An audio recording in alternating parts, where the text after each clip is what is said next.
What happens if you just throw the Soundpost into the fiddle and you don't mind where it is? Regardless how it should be, you just put it in and put a tick and say, done. Soundpost, yes, is there. For me, personal offense. All my work I'm doing every day would be completely destroyed because nobody could hear the beauty of the sound of my great sounding violins. For some, far too expensive, for others, very convenient compared to the great old Italian instruments, which cost millions. Even one of my instruments costs millions, by the way. If you just throw it in, you will not be able to detect if a Strat is a Strat and the Edgar is the Edgar, because then the whole thing doesn't work. Now let me explain it and let's go a little bit into detail. Hello, back again. This is Edgar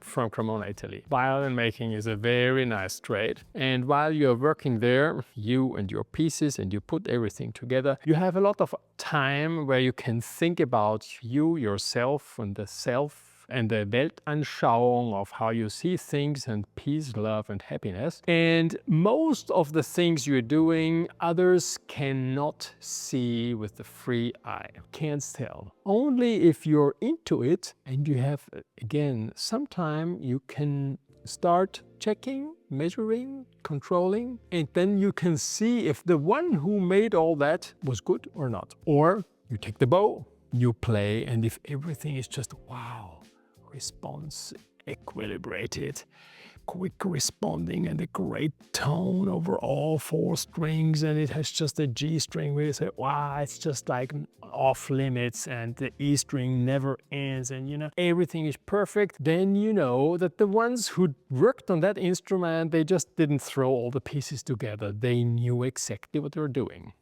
I made a lot of nice videos about the Soundpost position, about the Soundpost, how to set it, where it should be, what to move when it sounds like this or like that. Even today at my Q&A and the monthly live transmission, which I make every month on Patreon, there was somebody asking me, yeah, Edgar, I finished everything, sounds great, but the D string, the second string, doesn't really sound the right way on my cello, and what should I do here? And yeah, and then I gave him some advice, but before I had to give him some technical parts which he has to control, that it is in a certain situation, and then it would work that he's moving the Soundpost in one direction, and if it does like that, then he has to move it in the lower point like this and like that. Now you say, hey, Edgar, don't talk too much. Tell me, what's now up if you just throw in the Soundpost? The best way to show you what that is, we have to first call or describe all the components or characteristics of a sound. Then we can talk about if it is the character of the sound. And we talk about the character of the sound. We can talk about Stradivari,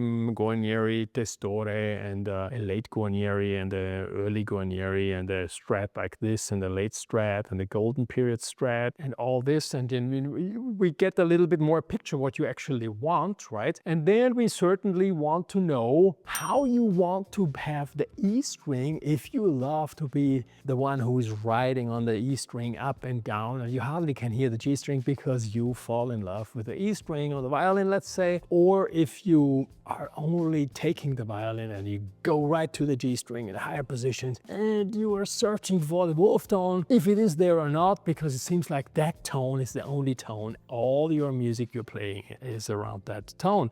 Or if it's, you don't mind the wolf tone and you just want a deep string, a deep, rich violin, if you want it mellow, if you want it overtone rich, if you want it focused, if you want it broad, if you wanted to have it very much projecting, quick responding, or you don't mind, you have a great bow, you have strong arms, and you love that it's a little bit less quick, but that it is very big and powerful, and that you can fill rooms with 10,000 people. This is all these items or ingredients for a great sounding instrument. And once you have detected all that, then you can throw in your Soundpost. And let's say we draw here now on a sheet of paper here all these circles. Sometimes when you buy an apartment, they say, yeah, location and then investment margin. And they make like a mapping of what you're going to buy. And then if on the same agency, then you can compare those, and you certainly want the one which is biggest, which has all of it, right?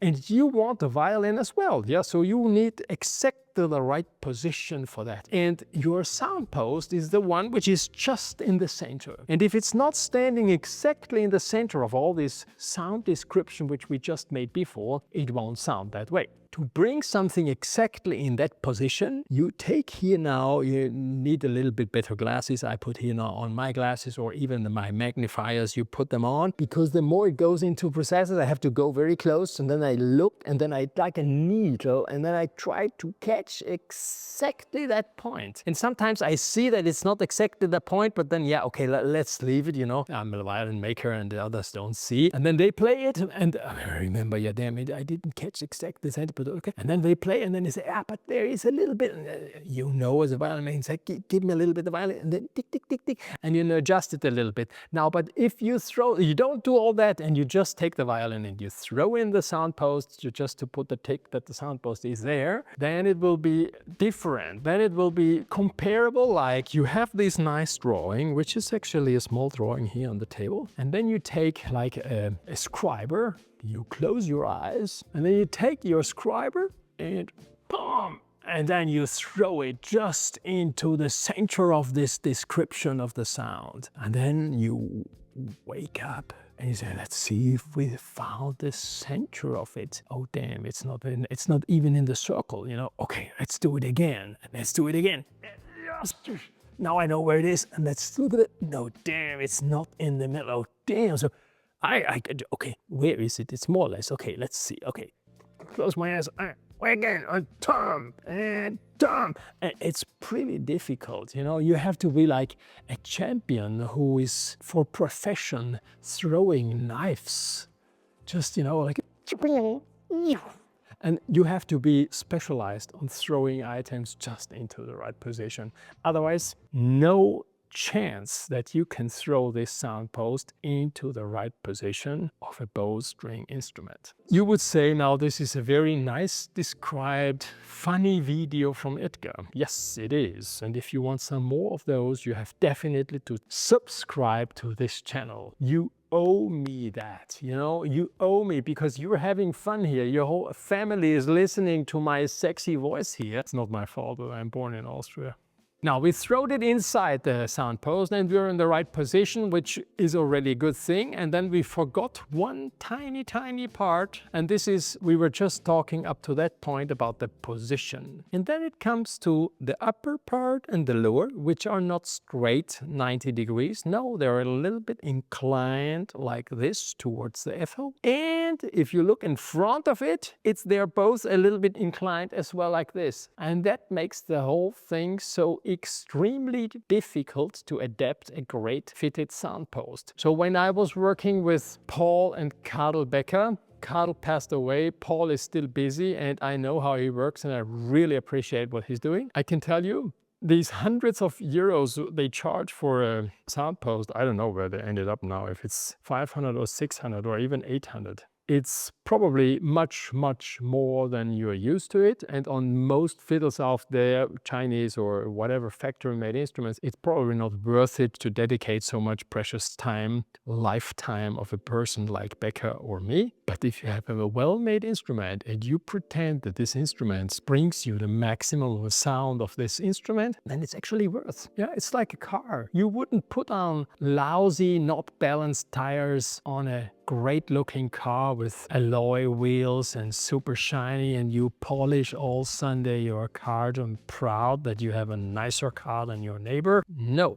want that it sounds. This difference can be made that the Soundpost is adapted perfectly in every position. The Soundpost has its proper way of being cut. And you can detect that if you look, let's say, on the back, because it's easier for you to look at it, and you turn the Soundpost, it should stay in that position and it should not move in one or another position, okay? And to do a Soundpost like this, it's not hours, it's days, yeah? But once you have a well-fitted Soundpost, then you can adjust these tiny movement from the very beginning when I just tried to catch the center just with the needle. And it's an easy task, relatively easy task to adjust the sound in every time you go to the maker, and you obtain exactly the sound you were drawing in the beginning with the character you were dreaming of, you were choosing the model, and with all the characteristics, and then maybe you are increasing your playing, and then we can adjust it following your ability to get this violin sound the best. And that's why it is so important that the Soundpost is made in a proper way. By the way, the Soundpost is only one part. There's the bridge,